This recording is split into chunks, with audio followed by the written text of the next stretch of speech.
Hare Krishna, we'll start in 3 more minutes.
We'll start in 1 more minute.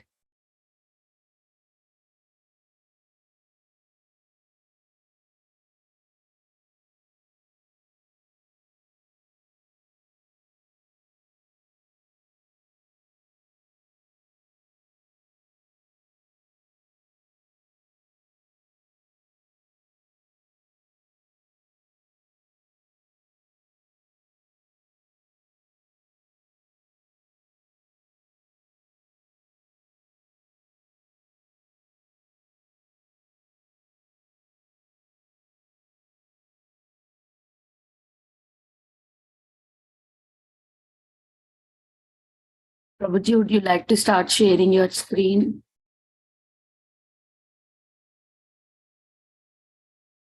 Yeah, sure, Mate. Hare Krishna.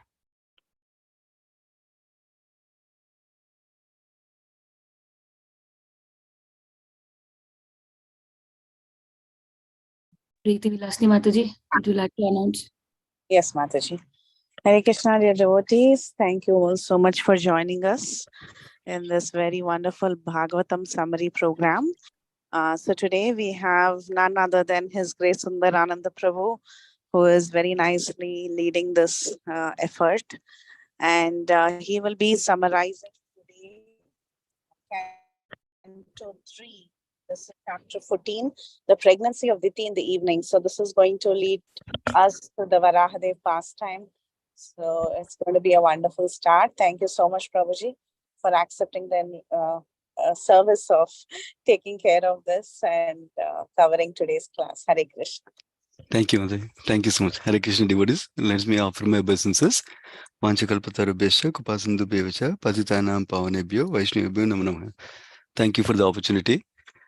So we'll offer with brief prayers and then we can start. Om Namo Bhagavate Vasudevaya. Om Namo Bhagavate Vasudevaya. Om Namo Bhagavate Vasudevaya.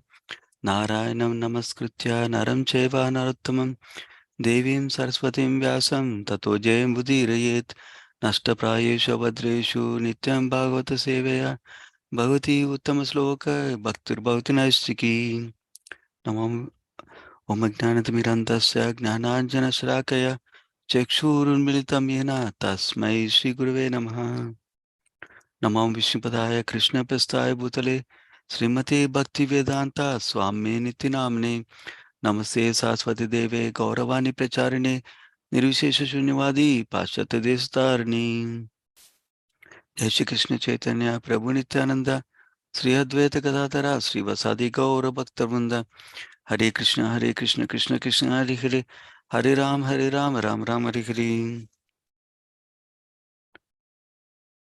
So it's a nice section. We're going to discuss this chapter, the third canto, 14th chapter, pregnancy of Diti in the evening. So let me go to the next. Oh, this is not advancing. Let me see. Oh, okay. Okay, good. See.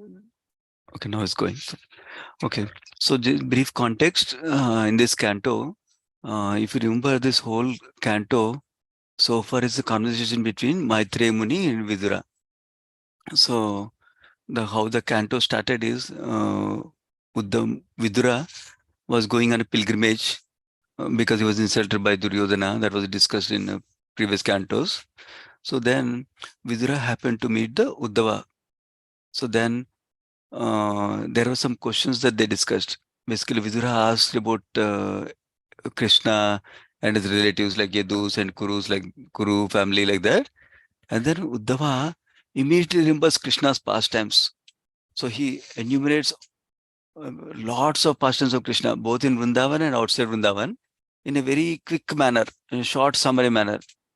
And he also describes about how Yadu's dynasty disappeared also.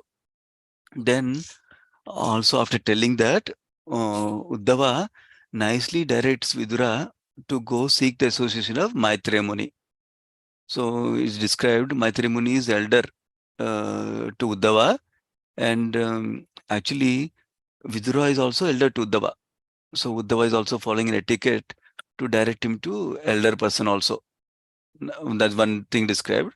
Second thing is Uddhava was given a service by Krishna to go to Narayan Rishi and then give his association with the instructions that he received from Lord Krishna personally before Lord Krishna disappeared. So now that was the first few chapters of the third canto, first 4 chapters. And then that leads to Maitreya Muni, Vidura asking some questions to Maitreya Muni. And then that leads to discussing of Sarga, that is the primary creation, how the whole material elements got created. Foundation, basically. Foundation elements are there, how by the mercy of Supreme Lord himself. And then following that, the secondary creation done by Lord Brahma is also described in several chapters, from 5th chapter to 12th chapter. And then we're getting into the pastimes of Lord Varaha from the last chapter onwards. So if you remember briefly from last chapter that last week we discussed, last week the topic was Vidura was asking to know more about Swayambhu Manu's activities, the first Manu that is in the whole universe creation. At that time, Maitreya Muni describes the Svetavaraha pastime, how Svetavaraha came. Why did Svetavaraha came? Remember when Swayambhu Manu was created by Lord Brahma gave him a service. Okay, now you create Praja. Then Swayambhu Manu says, I don't have a, earth is not here. So earth is already submerged in the Garbhodaka ocean.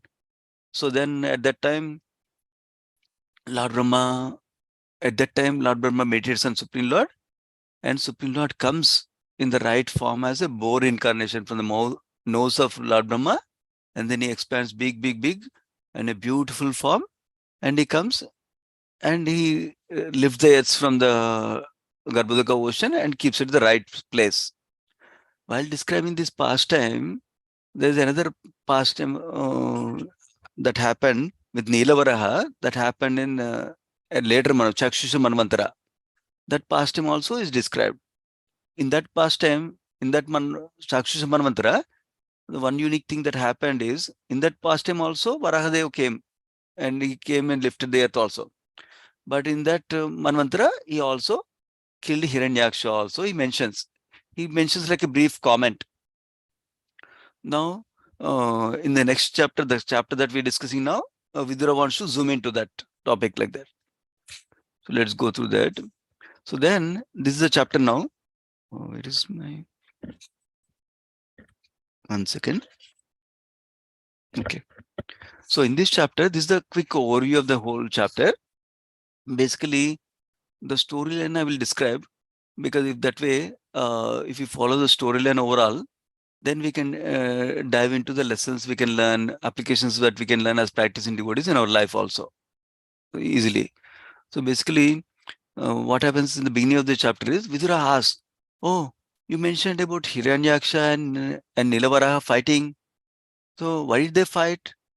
What is the cause of that fight or battle? He asked that question. And then, first of all, Maitreya Muni is congratulating Vidura. Congratulating means he's saying that you are asking Krishna Katha. Then he glorifies him, and then he starts to refer to another conversation that happened between Brahma and the demigods. In fact, this is a lesson for us also. When we share something spiritual with anyone, ideally we should share whatever we heard from Guru, Sadhu, and Shastra. And I don't have so much memory, but what is preferable is even if we quote the exact reference also. But I don't have so much memory myself personally. But usually we refer to previous conversations to answer the question, or Shastra references to answer the questions like that. So that's a etiquette in Vaishnava culture, and also even any devotees. So that's what he starts to describe about. He wants to refer to the conversation between Brahma and demigods. But before he says that Brahma, demigods asked this question to Brahma. So Brahma described this whole pastime to demigods at that time. But before he tells that, what Brahma told about this pastime, that means like flashback, what happened.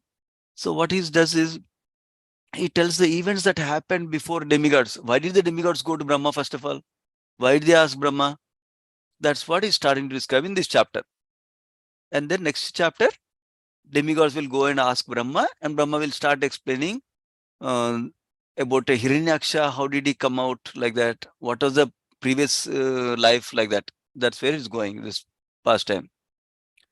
So now, so basically, the essence up to now is that Vidura asked the question about Hiranyaksha and Ilavaraha, and then Maitri Muni appreciated his questions, and he starts to relate events that happened before demigods went to Lord Brahma. What are the events that happen? He goes back to describe the pastime with Diti and Kashyap Muni. Kashyap Muni is a son of Marichi, who is a son of Lord Brahma. And the Diti, we know, is one of the daughters, one of the 13 daughters of who got married to Kashyapa, the daughters of Daksha. So Kashyap Muni and Diti are very great people in terms of their responsibilities and in terms of the position. Kashyap Muni was a Prajapati who was meant to populate the universe with Praja, all kinds of living entities. And Diti was to assist him in that service.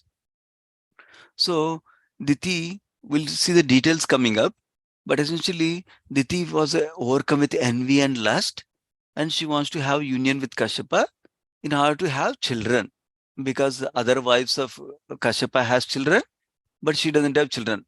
That is why she approaches Kashyapa for union. And that time Kashyapa responds to Diti saying that this is not an auspicious time. We should wait for appropriate time. Like that, he gives different reasons we'll discuss. But Diti is not able to control her urge at that moment, urge and desire at that moment. She really want to have a child soon. So finally, Kashyapa, out of his weakness of heart, he uh, he is subdued by the Diti's urge and desire like that, and he also agrees. Then after they both unite, Diti repents after the activity is done. Then, but she's worried. Maybe Lord Shiva will punish my baby. My baby will be killed. This whole thing I did to have a children only. Now, if I get punished, my children will get died. That is problem. So she's repenting. At that time, Kashyap Muni tells the predictions. Predictions go into twofold. One is because of the inauspicious time they engaged in, because of her not following directions of Kashyap Muni, because of her not being apathic to demigods like that. So by doing this union at the wrong time, so he says you'll get two demoniac children who will be terror for the whole universe. They'll create disturbances in the universe. That is the first bad news he gives. And the little better news he gives is that they will be killed by the Supreme Lord. Then this is little satisfied, happy to hear that. We'll hear into details more than that. So, because Supreme Lord killing the demons is also mercy only. Supreme Lord is absolute. Anything he does is for our benefit. Whether he gives mercy in the form of some material enjoyment or spiritual elevation or messy in terms of killing a demon, it's still for our benefit only, because the demons will get liberation. So Diti is happy to hear that. Then Kashyap Muni further, Diti makes a request, and Kashyap Muni further tells her that she will have one of the grandsons will be very glorious, great devotee. That is Prahlad Maharaj. So these two demons are Hiranyaksha and Hiranyakashipu, that we'll find out in the next few chapters. Their names are not mentioned here. So one of the grandsons will be Prahlad Maharaj, who will be greatest devotee, and he will go back to Godhead at the end of the life, like that he describes. So the overall chapter is talking about how Diti and Kashyap Muni united at a wrong time, inauspicious time, because of the nature of envy and lust that overcame Diti at that time, because of weakness of heart that Kashyap Muni has at that time. And then following that, what are the repercussions that happen, and how did they receive the mercy also? Even though they made a mistake, they received a mercy by receiving a grandson of a devotee, and how they received mercy of Supreme Lord killing the demons, like that. So that will be further elaborated in the later chapters, but that is the essence of storyline of this overview of the chapter. So we'll still go into the details of these sections, but I wanted to give you storyline. So then when we get into some more details and lessons, we're not lost in the overall view, overall storyline. Now going into the details of the verses now. This chapter is very beautiful because there's so many lessons we can learn practically from this chapter. So one thing I will highlight is, whenever we read the Shastra, we can learn some principles, some things directly from the details, how to follow great souls, like that. Number one way. That means we can see positive examples in Shastra where we can learn something and follow them. And then we can also see negative examples from Shastra to understand what we should not do, what we should not follow, whom we should not follow, like that. Those two aspects.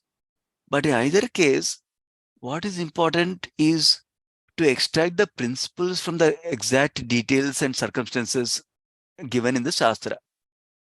And that's where our founder Acharya Srila Prabhupada and our Acharyas and devotees help us to understand from all the details. They extract the principles for us so we can apply in our life. So that is the benefit of reading the purports of Srila Prabhupada and hearing from devotees in our Sampradaya. So why that is important? Because if you don't see the principles in this Leela that is happening, what we'll see is we'll just discount it. Oh, this is talking about some sex life between Kashyap Muni and Diti. Is not so relevant for me. I'm above that already. I'm a practicing devotee. I follow four regulative principles nicely. This is not for me. Like that, we can discount. But if we extract the principles from the Shastra, so it will be helpful for not exactly the same circumstances that is described in the Leela, but different other circumstances we encounter in our life. In fact, the Srimad Bhagavatam is such a wonderful literature. If you read Srimad Bhagavatam nicely with the guidance of Guru and Sadhu in our lives, and we can get answers to all the how-to questions. I may not know all the answers, how-to answers, but we can go to senior devotees who know all the how-to answers. So just by reading Shastra, it can give so many benefits for us. Our faith will nourish, we'll get attracted to Krishna, we'll learn principles that will help us in progressing in Bhakti, we learn principles that will help us living happily in this world right now, at this time.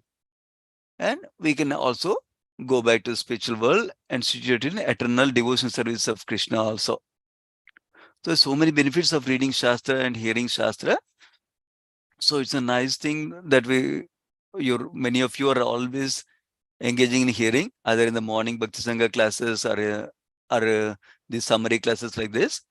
So Srimad Bhagavatam is a wonderful literature where we can benefit so much by taking association of Prabhupada, Krishna, and the devotees that are described here, and the different incarnations of Krishna also. So with that background, we'll go through the details now. Let me see. I'll find my phone because I cannot see the time.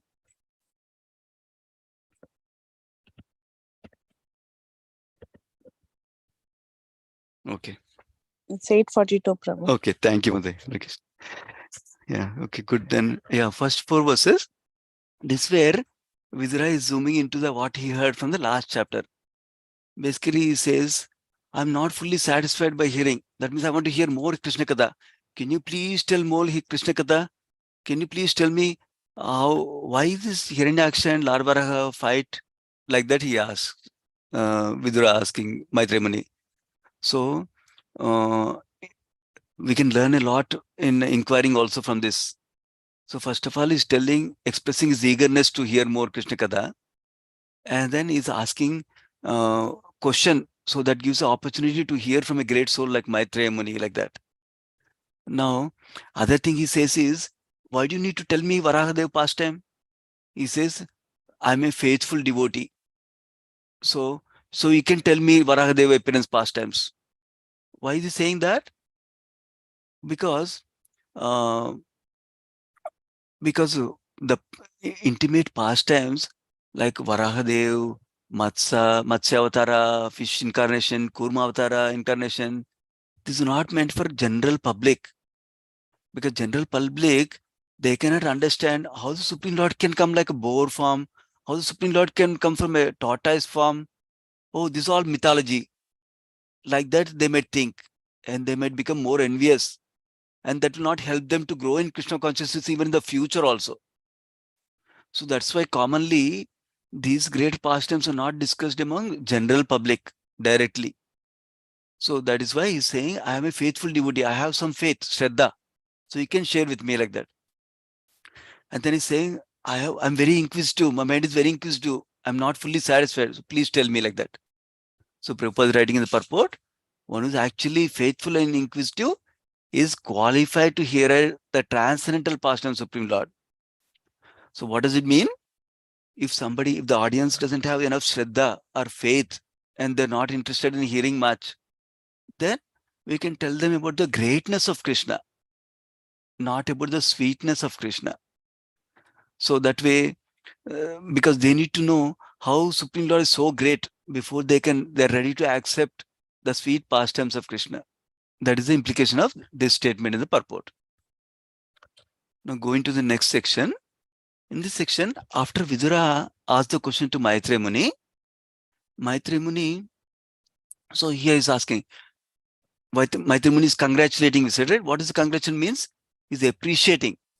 So 2 appreciations is making. One is, this inquiry about Harikatha is befitting a devotee, sadhu. Because you're sadhu, you're asking, you're wanting to hear Krishna Katha, Harikatha. Otherwise, people want to hear mundane topics. What happened to this president, that prime minister? What happened to this country? What did they do? What did this person do? What did that person do? Like that only. But devotees, sadhus, what we do, even practicing devotees like us, we cultivate hearing Krishna Katha or Harikatha instead of hearing mundane topics, prajalpa. So this is another lesson we can learn here. So when we hear glorification of a sadhu or a great devotee in Srimad Bhagavatam, we should develop that aspiration. Wow, I also want to develop such eagerness to hear Krishna Katha. I also want to develop eagerness to read Srimad Bhagavatam like that. That's how this Srimad Bhagavatam will help us to develop right aspirations. In one sense, purification can be defined in many ways. One of the ways purification is defined is getting from the current aspirations of sense enjoyment that we are in right now, some of us at least, to greater aspirations of serving Krishna without any personal motivations like that. So that purification comes just by reading and hearing Srimad Bhagavatam. So here, that is the one thing he's appreciating in Vidura's inquiry. That means Vidura is a sadhu, that's why he's asking Krishna Katha. Second thing he's asking is, this benefit of hearing Harikatha is saying, how this gives liberation. We can get out of the cycle of birth and death. Like that, he's appreciating Maitreya Muni. In fact, this is a common theme in the whole of Srimad Bhagavatam, where appreciation about Shravanam, Kirtanam is given so tremendously. And it's not just glorification, it's a reality. There are so many devotees, just by reading Srimad Bhagavatam regularly, just by hearing Srimad Bhagavatam regularly, their consciousness shifted so high. and they're progressing in spiritual life so much like that. So this is an inspiration for us also to hear Krishna Katha more and more. And then Maitreya Muni gives an example of a proof. Dhruva heard from Narada Muni, and just by hearing from Narada Muni, he went back to Godhead. In fact, he places his feet on the top of death personified, and he goes back to spiritual world in same body, same body, Prabhupada writes in the purport. That is the proof he's saying how Krishna Katha is so glorious like that. And then he says, now he's saying, now I'll tell you, long time ago, demigods asked the same question to Brahma. So let me refer to that to tell you more details like that. Is Maitreya Muni started. Now going to the next section. Now he starts to go. Why did demigods go to Brahma? They went to Brahma. Demigods usually go to Brahma when they're in some distress situation. So what is the distress situation they are in? That is what is described in the next few verses of this chapter. Okay. So basically starts with how Diti, who was the wife of Prajapati Kashyap Muni, was overcome with a lust and a desire for a child. And she approaches Kashyapa in the evening time, Sandhya time, while he was in trance is described. So now this is important.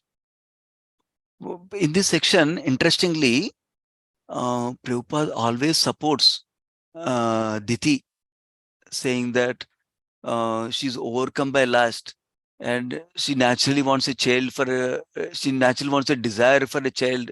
She's not overcome by, she's not just wanting to have a union just for sense enjoyment. Like that, Prabhupada supports her in many of the purports. So even, but we'll dig into the details now. So that is the main point. She had a strong lust and a desire for a child. Okay. Desire for a child is not a wrong thing.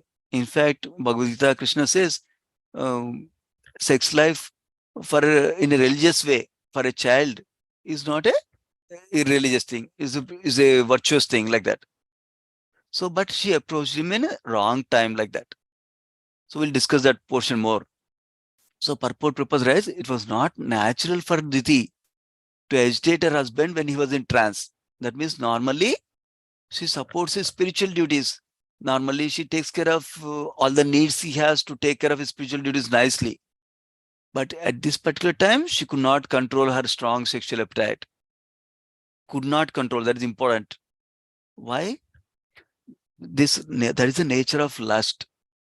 Nature of lust is such that it increases. We know from Bhagavad Gita that lust is born from mode of passion. And generally, mode of passion, one of the characteristics we know is they do things and then they think, oh, why did you do that? I should have done something else like that. That is one reason. This pastime can be discussed in so many different angles, but because we have limited time, we'll discuss in few angles. So that is one aspect. That means she's affected by mode of passion and lust so much that she's not able to control. That is one aspect. Second aspect is when someone is not purified sufficiently, then they cannot handle the temptations of senses so easily. Meaning, generally, Chaitanya Charan Prabhu describes, when talking about purification, there are 4 stages we can discuss. One is the stage where temptations are coming, when senses are agitated, then we fail to control them. We succumb to that temptations without giving much fight at all. That is failed without even struggling so much like that. Failing without struggle.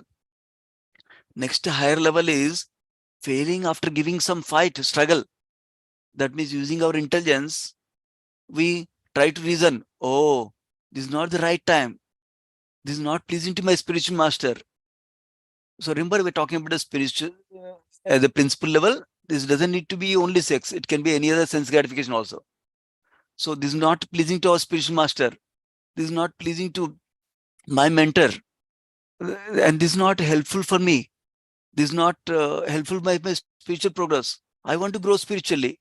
But at the same time, if I do this, then I'm only going down, because this will increase my bodily consumption more and more, sense gratification. So like that, we can reason. But even though we reason, as practicing devotees, we may not succeed sometimes. There is a second level, we fail still. So Charan Prabhu encourages us, let us say I happen to be in this second stage only right now. That means I give a fight, but still fail only. Then we should not discount our spiritual practice. We should not discount our development and growth in bhakti. Because at this time, our intention is still pure or better. We want to grow in bhakti. We don't want to do it. But still we are forced to do it by the force of circumstances and force of sense struggle with the senses like that. So when we recognize that we went from this level to this level, that is progress as devotees. That's what Charan Prabhu talks about. Then the next level is we succeed after fighting with struggle. That means we use our intelligence to reason, and we somehow succeed in not yielding to the temptation like that. And the fourth stage beyond that is we succeed without any fight also, without any struggle also. How is that possible? That means in the lower stages, for example, first stage where we are failing without struggle, that is a stage where the intelligence is supporting the mind, whatever mind wants to do. Next stage, intelligence struggling, giving a fight, but it's not strong enough in comparison with the mind. So it is not winning over the mind. Next stage, intelligence is strong enough.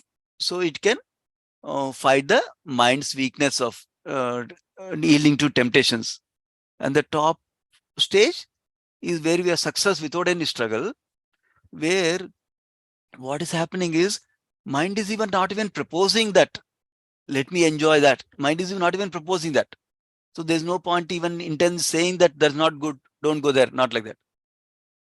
But how do we get there? This all theory is nice. How do we get there is by sharpening our intelligence. Like Krishna tells in Bhagavad Gita. Krishna talks about two aspects for controlling the lust in Bhagavad Gita. One is by regulation, by regulating the senses. And second aspect is by cultivating transcendental knowledge, which helps in strengthening our intelligence like that.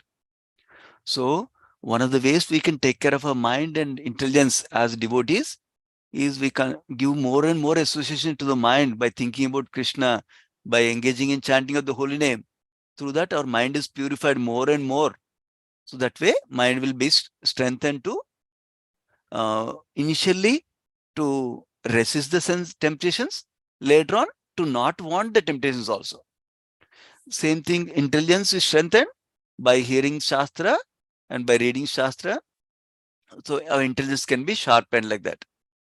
And then while we're practicing bhakti, other beautiful thing that is happening is we develop a higher taste, like we hear in Bhagavad Gita, second chapter, Paramdrishva Nivartate, like that. That means when we get a higher taste, that also, when we get a higher taste, what happens? We don't have any interest in the lower taste at all. That means we go to the fourth stage of overcoming temptation like that. So that's the higher taste will help us. But higher taste might take some time for us to get there. So what can help us in the meantime? What can help us is a higher purpose that can help us. Like we all have this experience. My parents used to tell me, my relatives, everybody who comes to my home when I was small used to tell me, you should study very well, study nicely, then you do a nice job, then you take care of your mom nicely. She struggled so much. So important thing is to study nicely. Then only you can get a good job, then only you can take care of your mom nicely. Then we got it like that. Most of us have details may be different, but we all had that experience that we understood that we need to study nicely, we need to get a good job, then we can enjoy like that. That time our goal was to enjoy. So then what we do? We deferred the sense enjoyment for future. Instead of playing cricket all day, I spent majority of my time studying and playing cricket for 1 hour only like that. So that we defer the sense enjoyment for future, for a higher purpose. Now as a Krishna conscious devotees, we have even a higher purpose than that, which will give us eternal happiness in service of Krishna. So for that higher purpose, we can defer the sense enjoyment. So that's another thing we can learn. And good thing about another angle we can discuss is just by practicing devotion service, we hear from second chapter, first canto itself, that mode of goodness will improve and mode of passion and ignorance will reduce. How will that help us? Because mode of goodness will give us a space before we react. That means when something happens, when the mind proposes something, mode of goodness will give us a space to think, is this good for me? What is the impact of this? What is the impact of this on me? What is the impact of this on my family? What is the impact on rest of the society who are seeing me as a devotee, as a disciple, as a father, as a son? What is the impact on the rest of the society? What is the example I am setting? Like that, mode of goodness space helps us to contemplate those things. So that's a bhakti process is the best, where without knowing, all around we're getting nourished and growing consciousness day by day like that. Those are few things we can learn from here. So basically the point is our ability to control will grow day by day as we practice bhakti, as we consciously practice bhakti and cultivate this consciousness like that. Now, Prabhupada also writes in the purport that it was a prime duty of her husband to give her all protection by fulfilling her desire. So these statements, we should not take them in isolation. We should take all the instructions we hear in a complete package. That means the point here is, in a Vedic culture, the wife and husband are trained before marriage. We'll talk about the topic in the next slide also. But essentially, when the properly trained wife and husband, then I'll mention briefly, wife is trained in chastity and husband is trained in brahmacharya. So because of that, husband gives protection to the wife. How does husband give protection to the wife? There are many ways husband can give protection to the wife. One is by engaging in right activities that will help her spiritually to grow, and then help her to keep her busy, so that empty mind or mind that is free, idle mind is devil's workshop, is said, right? So that is one way he can give protection. Another way he can give protection is see a suitable time and convince her that we can have a child at appropriate time by following the religious principles nicely, by following the scriptural recommendations nicely with Garbhadana Samskara. So we'll fulfill your desire like that. Like that, he can convince her, assure her. And of course, wife will get convinced only if there's a prior record of whenever we make commitment, we are keeping the commitment. That means we need to be trustable in our relationships. That's another thing we can learn from here. That is our duty to give protection. That doesn't mean always fulfilling the desire, especially if the desire is not suitable. Of course, there's another dynamic we need to think about. If the wife and husband are not both devotees, then there is a dynamic where there's a give and take dynamic also comes into play, where husband, let us say one of them, husband or wife is more advanced compared to husband. Wife is more advanced, or husband is more advanced. Then they can work together nicely. So they can say, okay, I will come to little lower standard for you, but you need to come to little higher standard. I'll come little more lower standard, you need to come little higher standard in spirituality. Like that, they can work through in a marriage life. So they both can grow spiritually nicely. Now, so Diti approached Kashyapa like this. And Diti gives nice reasons why Kashyapa should listen to her proposal. She says, Cupid is disturbing me. And this is the main point she's emphasizing, which is she's distressed by seeing the co-wives. Because 12 other sisters she has, they are also married Kashyapani. They all have children, but she doesn't have children. So she's feeling envious. Why should I alone remain without a child? She is saying like that. So if you notice, her envy is the starting point for this whole thing, not the lust. Because of envy, she cultivated the desire so much that lust started coming now. And the lust became so strong that she's not able to control now.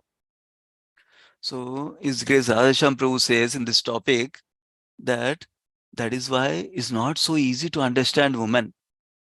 So externally it appears so, see, Diti is so lusty. That's why she's coming to his husband at wrong time like this. But actually, she is troubled by the envy before this.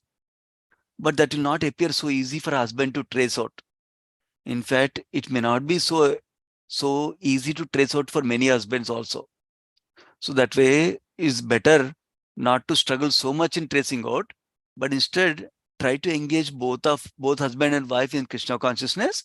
So things will be set right with the mercy of Krishna and through the practice of bhakti that our acharyas gave us.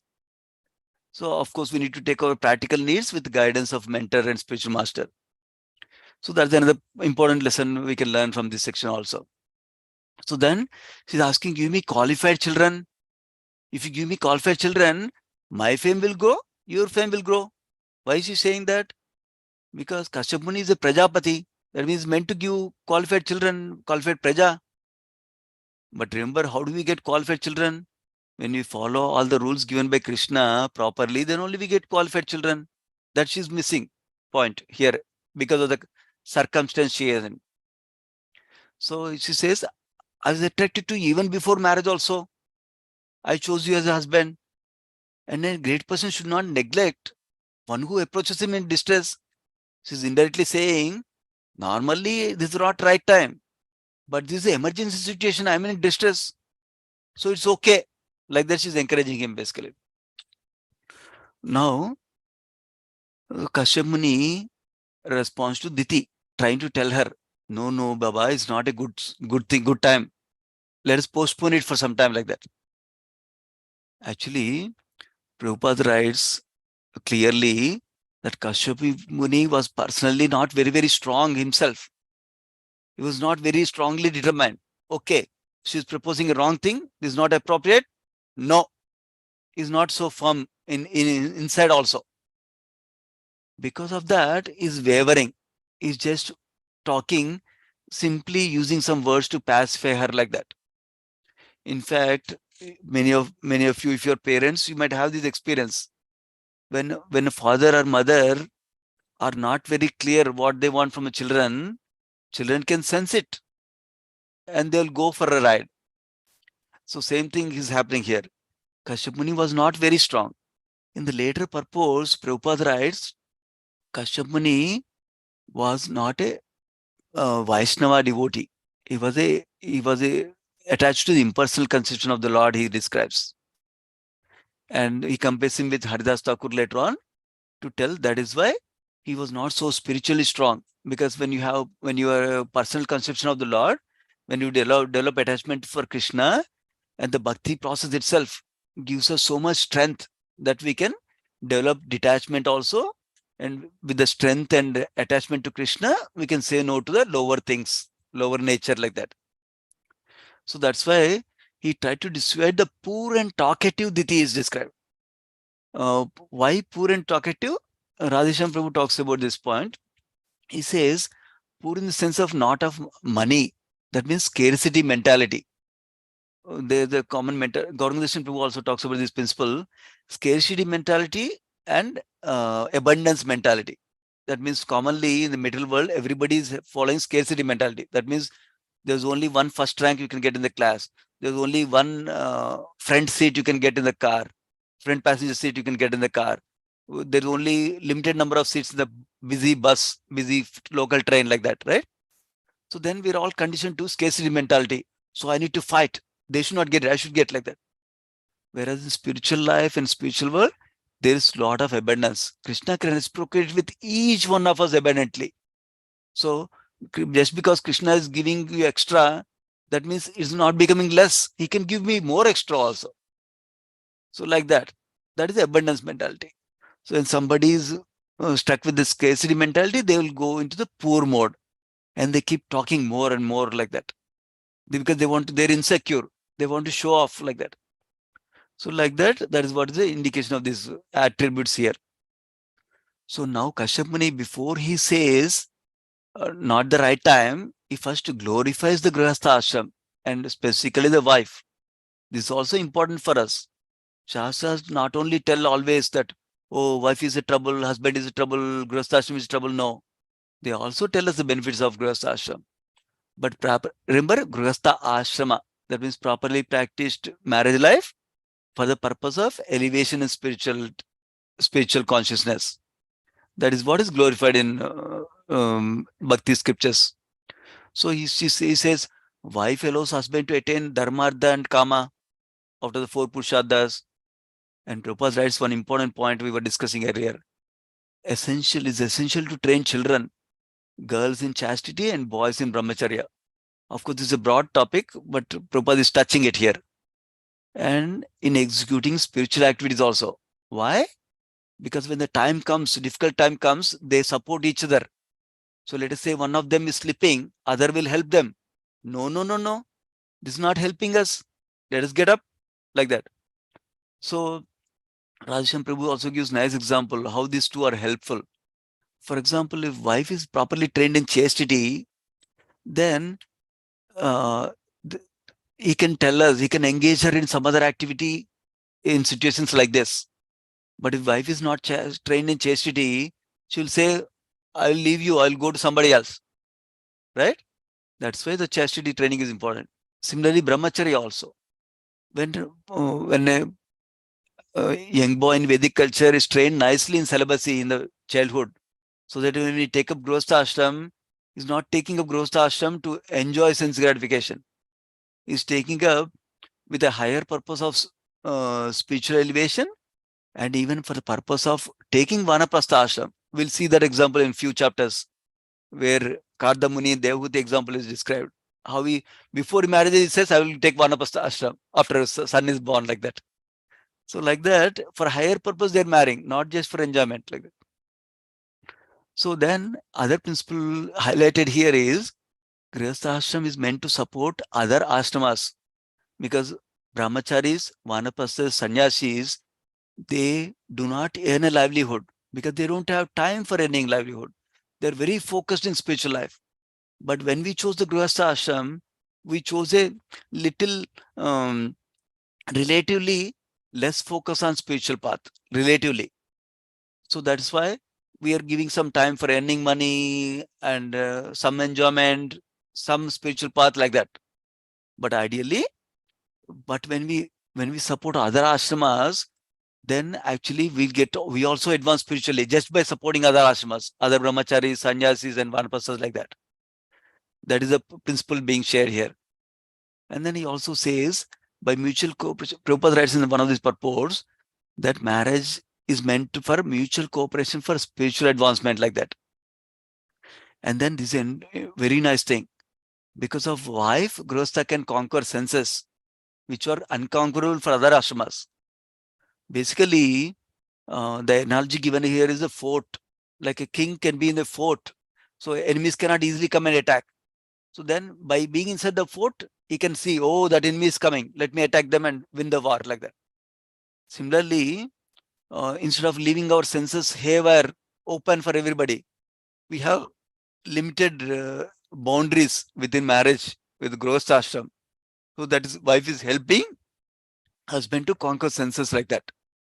And then Prabhupada reminds that sex life is a cause of material bondage. Why? Because it increases bodily conception. So that's why it's prohibited in other 3 ashramas. It's only allowed in Grihastha ashrama, like that. Of course, we know the highest principle for us is to engage in sex life in Grihastha ashram only for begetting children. So that's the highest principle. So now he says, can never repay you in this lifetime or next. Why is saying that? Because wife is giving the sense enjoyment in this life like heaven, but then by enjoying with wife, we're not going to hell. Whereas if sannyasi or vanaprastha or brahmacharya engage with somebody, they'll go to hell only. That is why he's telling like that. That's what Prabhupada writes in the purport to elaborate on that point. Let's go into the next section. Now Kashyap Muni tries to give reasons for her. Why this is not the right time? Please wait for some more time. He says, please wait for one more muhurta, like that. We know muhurta is like 48 minutes.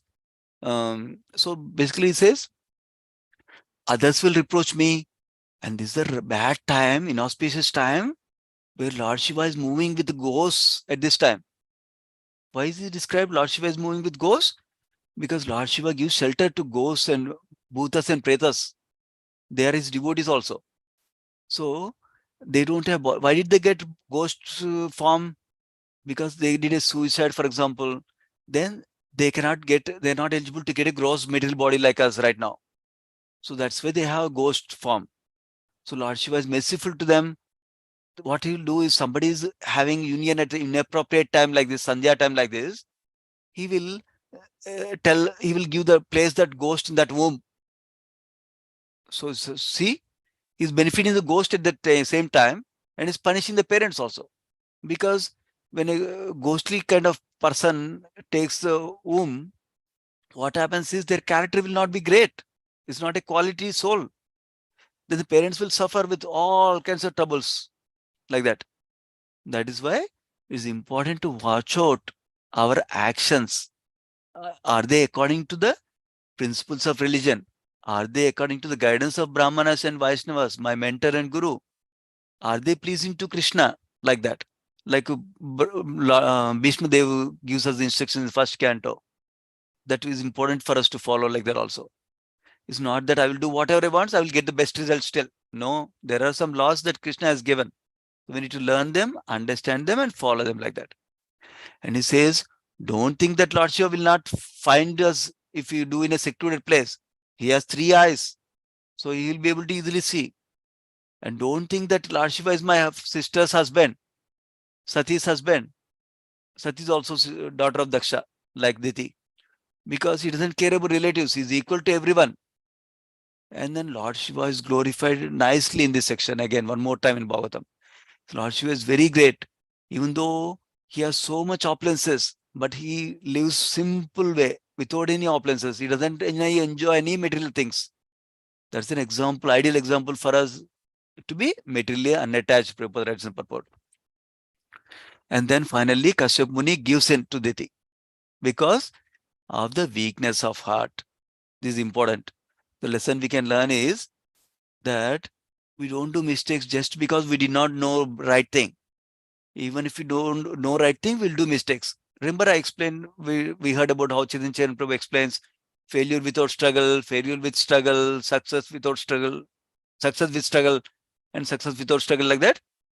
So we might have the knowledge, but still we made mistakes. That means we need to strengthen our mind intelligence through bhakti. That way we can overcome the weakness of heart. In fact, this weakness of heart is called Hridaya Daurbalyam, is one of the important things that Madhurya Kadambini, Vishnu Thakur also points as a hindrance for bhakti for us. So we can overcome this through bhakti nicely. So now going to the next section. Now Diti finally repents for her mistake that she did not listen to him like that. Now is described in this section. Kashyap Muni bathed and sat to chant Gayatri after the union. This is a cleanliness principle and purification principle. Diti was very ashamed of her faulty action. So she was worried. Oh my God, I did all this to get a child.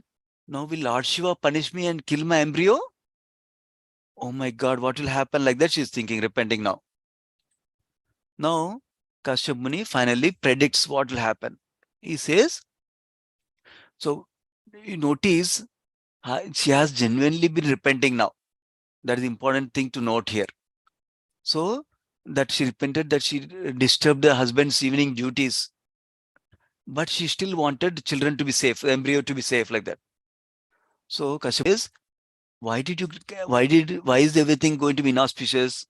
Because your mind got polluted, number one. What is the solution for Krishna consciousness? Chanting the holy name. And defilement of time. That means you spoiled the time. You used the wrong time for this purpose.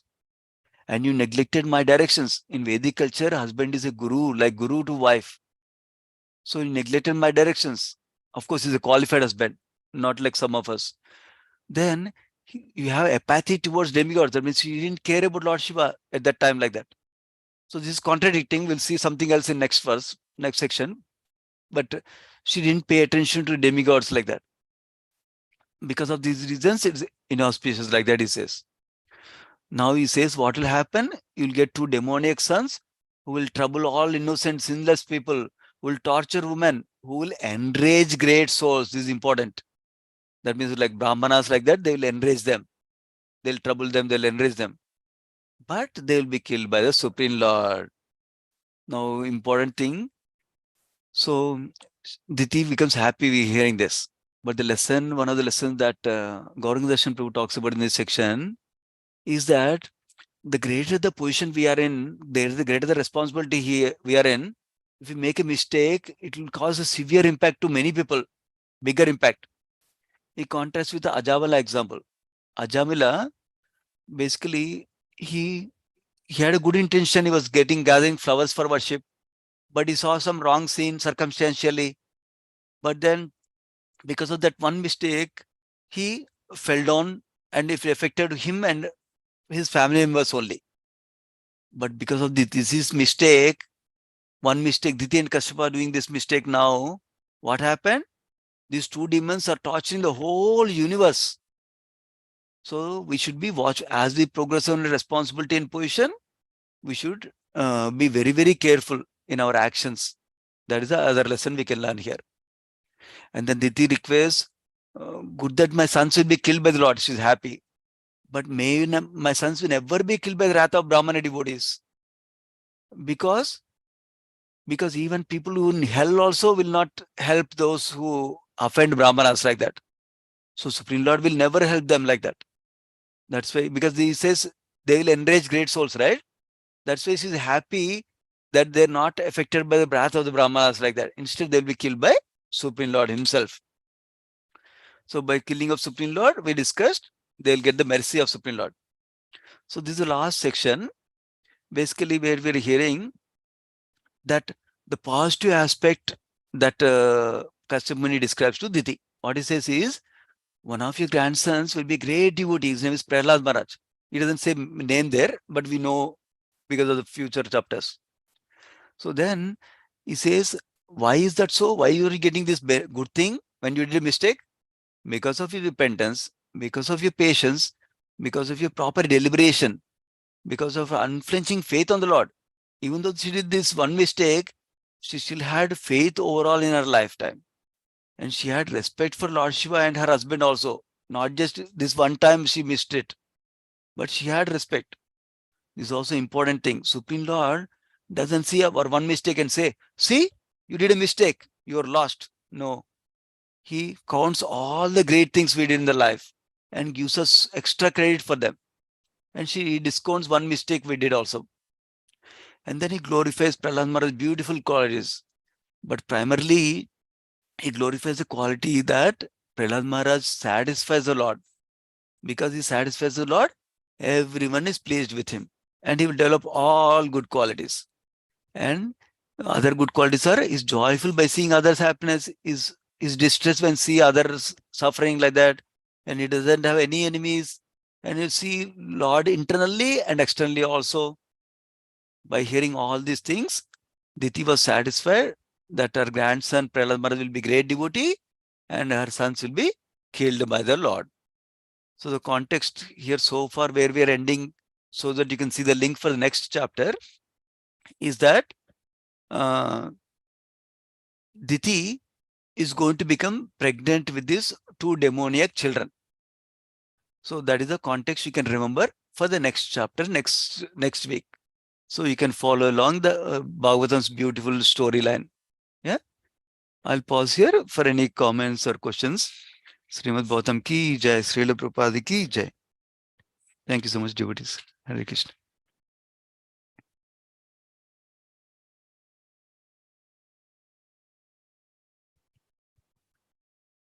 Hare Krishna, Prabhuji. Okay, Matas, please go ahead.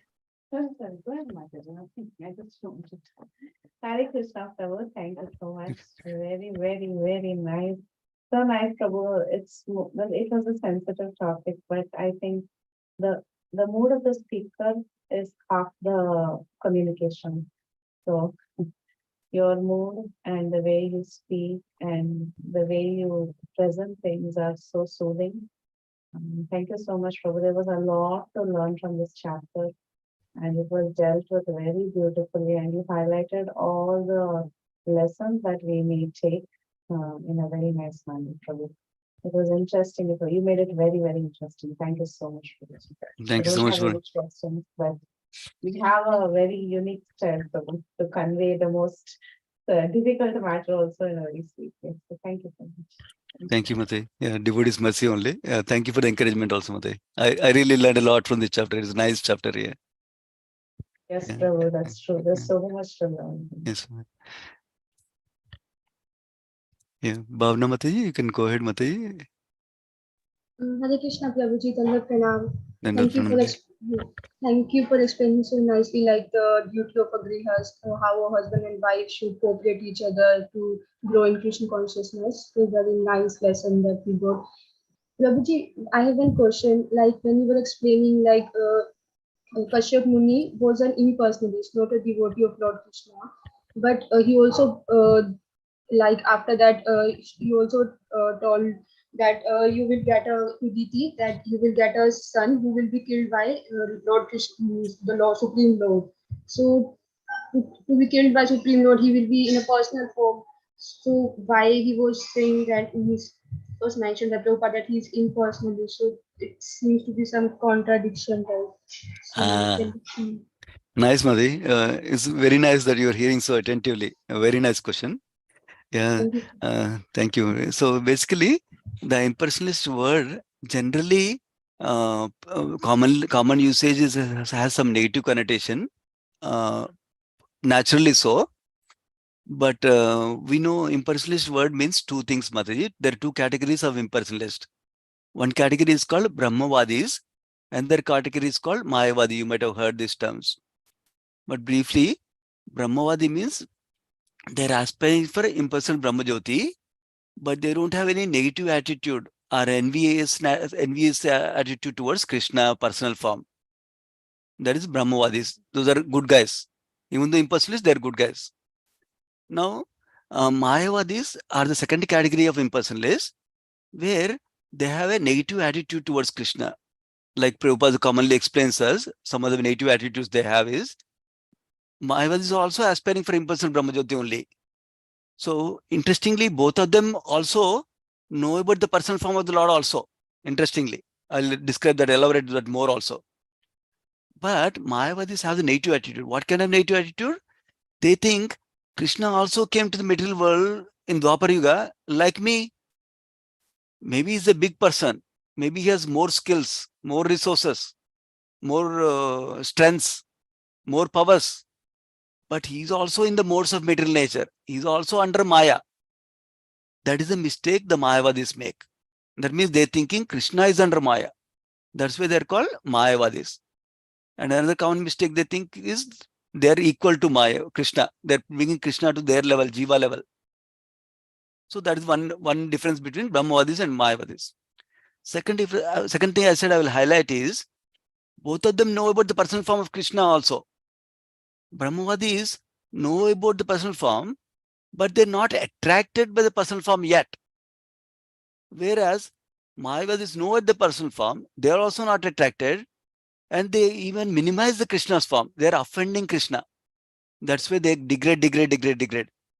Whereas Brahmavadis, because they're not envious towards Krishna and they're not offending Krishna, they're practicing the proper transcendental path that is given by Krishna and Vedas.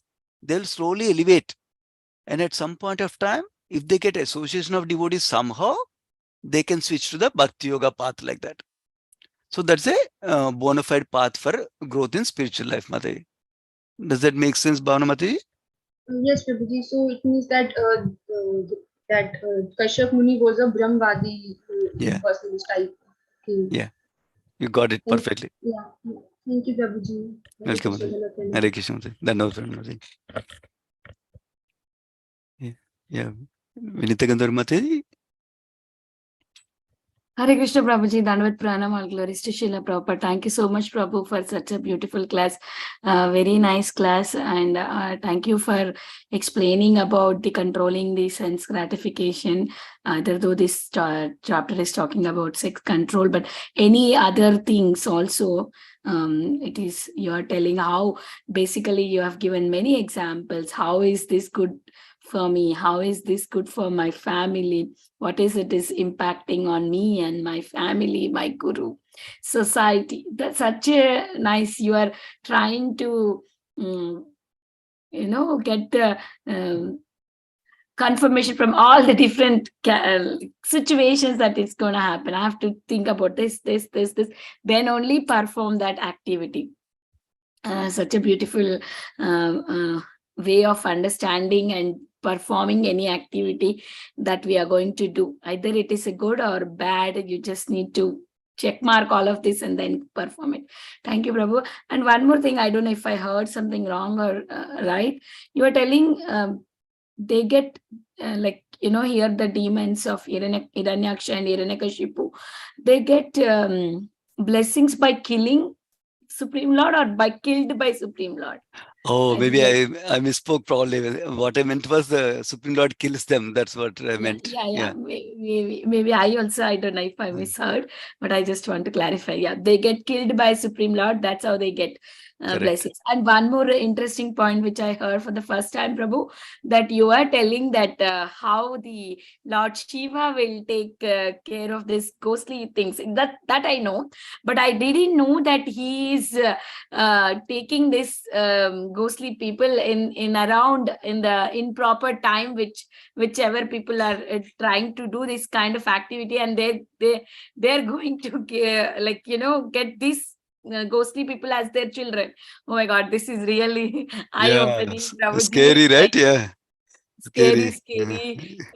Because before knowing what is Shastra and everything, kind of we are into this enjoyment mood and everything, but reading the Shastras, we'll be very careful what time, what you have to do. Yeah. Everything is given in scriptures. So we need to follow properly. Yeah, thank you so much, Prabhu. This is really very important, and it should be known to many people in general, not only devotees. They have to know so that they can give a very good birth to very good child. Exactly. Demon equality child. Yeah, that was very interesting point, Prabhu. Thank you so much, and many beautiful points you have shared. Hare Krishna. Very grateful to you. Yeah, thank you so much, Madhesh, for sharing some of the key essences. Because by hearing from devotees, we'll all recollect again. Smaranam, Maranam.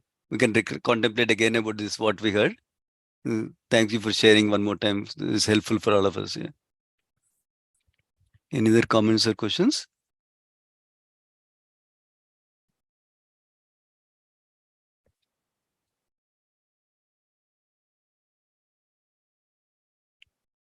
Okay. Bharat Prabhuji, go ahead, Prabhuji. Hare Krishna Prabhuji, Dandavat Pranam. Dandavat Thanks for the nice class.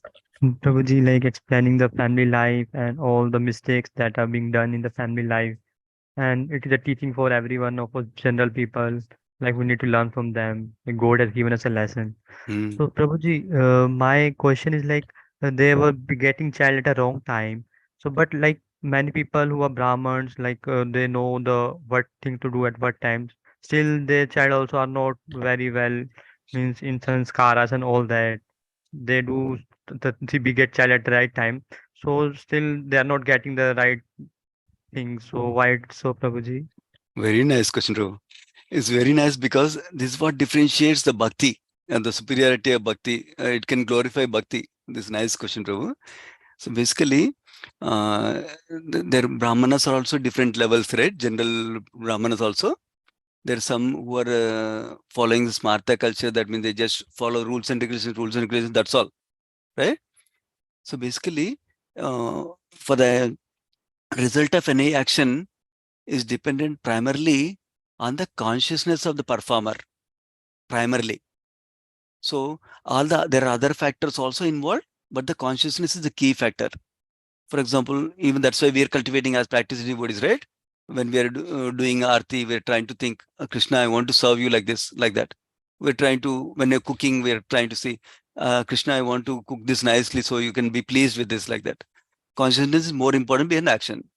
So when the husband and wife unite, there are many principles. One is the samskaras, Garbhadana samskara, they need to do beforehand, number one. Number two, what consciousness that husband and wife have, what mode of nature husband and wife predominantly are in at that time and in that lifetime, at that stage of life for them. So these will determine the quality of the soul that enters the womb at that time. So that means even though we follow all the rules and regulations, but I'm in mode of ignorance, everything I'm doing is mode of ignorance, like what Krishna describes as eating in ignorance, behaving in mode of ignorance, like that. Everything I'm doing in mode of ignorance. Then what will I get? I will attract a soul that is in mode of ignorance only, like that. Then it will be very difficult to take care of the child also for us. So that is one understanding, Prabhu, consciousness. Second understanding is beyond the modes, ignorance, passion, and goodness we talked about, right? If the parents happen to be devoted with devotional consciousness, then they are designing a child for the purpose of giving an opportunity for a soul, so that they can take Krishna consciousness and go back in this lifetime to Krishna. When they're with that consciousness as a service they are doing, and they both themselves also elevating themselves Krishna conscious wise, then they'll get a good quality soul, Prabhu. So whereas the smartas are people who just follow rules for rules sake, even though they think I did all the check marks, I should get the result. So it doesn't work like that mechanically. So I don't know if that helps. If there's something missing, please ask Prabhu, so I can clarify. Sure, Prabhuji, like you told very clearly the smarthas and other devotees that do. So, but Prabhuji, there's also like a karma behind that. Like we get our previous life as a child, like we had done some good deeds, so it become a son or a daughter we get. Then the son or daughter get our balance equal. Then they goes away. So that also plays a role, Prabhuji. Yeah, you're right. Nice question. So basically, first of all, laws of karma are very, very complex. Even though we devotees talk so much about karma, or because of this karma that happened, like that we talk about, right? But still the law of karma is very complex. So there are many factors in play. The factor that you're talking about, which is, let us say I'm debted to somebody in the past life, they'll come as my son and they'll enjoy all the things. Because commonly parents need to serve children. Commonly. Very rare that children serve parents. So that way they're coming because to relieve my karma, like that. That's common understanding, right? Yeah, that's commonly true. That is one of the factors. But along with these other factors, consciousness also is another factor like that. Number one. Number two, for a devotees, karma doesn't play so much role in a devotee's life. Krishna is personally arranging. If somebody is practicing devotee, Krishna is arranging accordingly based on the devotion level of her devotion. Krishna will reciprocate. Of course, some karmic reactions will still come to us, but Krishna is arranging them in personally in our life, not is based on the karma only. That's why Prabhupada talks about how we get a token reaction. Like Prabhupada gives a common example, like a paper cut. So that actually my hand should have been cut, but Krishna gives a paper reaction, like that he talks about. Like that, Krishna plays a major role. Bhakti plays a major role, because Bhakti has the power. You already probably know. Bhakti, when we do, it's like akarma. That means, what does akarma mean? Not only my actions that I'm doing to please Krishna, they don't generate any new karma building. No more new karma building, number one. And then old karma also burns away, like that. So because old karma burning away, let us say I'm supposed to get a bad child because of the bad karma that I have. But because I'm doing bhakti, the bad karma that is meant to give that bad child will gone away. Now I'll get a nice child, qualified child, who can easily get attracted to Krishna consciousness, who can easily grow like that. Makes sense? You can clarify further, or other devotees Yeah, also can Prabhuji. answer. Sure, sir. It's makes sense, Prabhuji. Like you've shown the various angles, various prospects of this answer. So nicely explained, Prabhuji. Thank you so much. Hare Krishna, Prabhuji. Hare Krishna, Prabhuji. Yeah. If any other devotees have any comments or corrections also on what we talked, please feel free to share also. Yeah.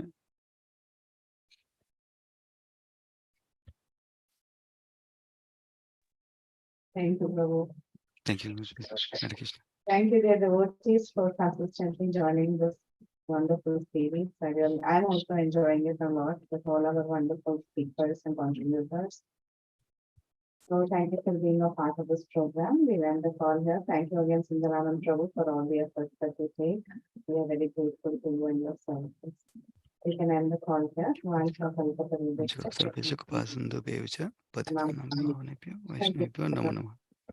Ananta Vaishnavanda ki jai. Ki jai.